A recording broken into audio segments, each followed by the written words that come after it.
আজকের একটি সবার ঐকান্তিক প্রচেষ্টার মাধ্যমে একটি আন্দোলন সফল হয়েছে।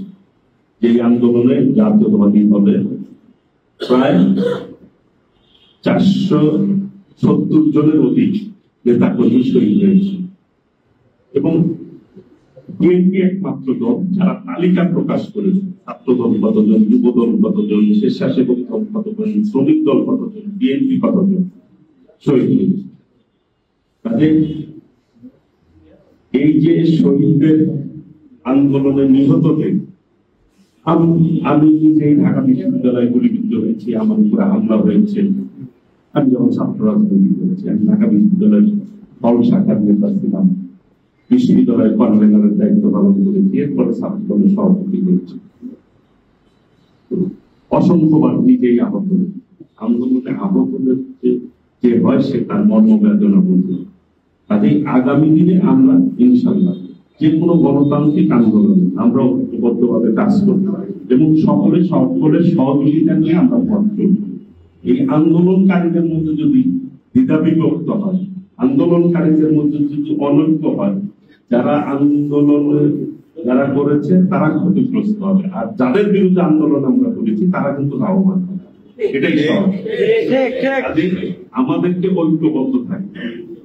ছোটখাটো ভুল ঠিকই হবে, মানুষ মাত্রই চলার পথে ভুল হবে, এটাই স্বাভাবিক। কাজেই সেই ভুলগুলি শুধরিয়ে সকলে আমরা ঐক্যবদ্ধভাবে এগিয়ে যাব। আর এই টাঙ্গাইলের যে বিগত 17 বছরের যে মানুষের দুঃখ দুর্দশা, মানুষের যে মূল প্রবলেম এখানে যে সন্ত্রাস, এটা কিন্তু মানুষ এখন চায়। মানুষ কিন্তু তীব্রতা পছন্দ করে, মানুষ চায় সুন্দরভাবে স্বাধীনভাবে নিজের চিন্তা চেতনাকে স্টাবলিশ করতে চায়। বসুন্ধরা টিস্যু, অশুদ্ধতার বিরুদ্ধে এক বিন্দুও ছাড় নয়। সেই জন্য গণতান্ত্রিক বাংলাদেশ প্রয়োজন। এক একজনের মত এক এক রকম থাকবে, এক একজনের মতের ভিন্নতা থাকতে পারে, কিন্তু দিন শেষে সবাই মিলে এই টাঙ্গাইলকে কিন্তু গড়ে তুলতে হবে।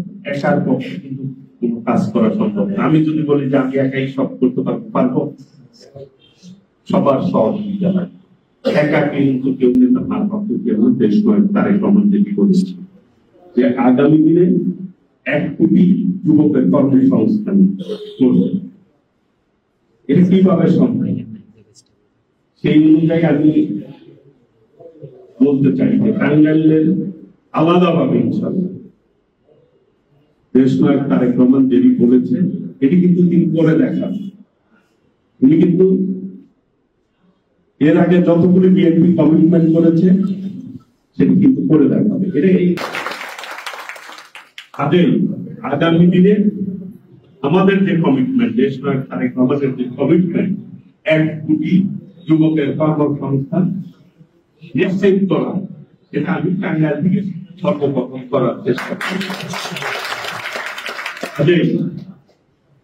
আগামী দিনে ঐক্যবদ্ধভাবে কাজ করার আহ্বান জানিয়ে এবং আমার পক্ষে যেহেতু আন্দোলনকারী, আমি নিজেও আন্দোলন করেছি, সেই হিসাবে সহযোদ্ধা হিসাবে সকলের সহযোগিতা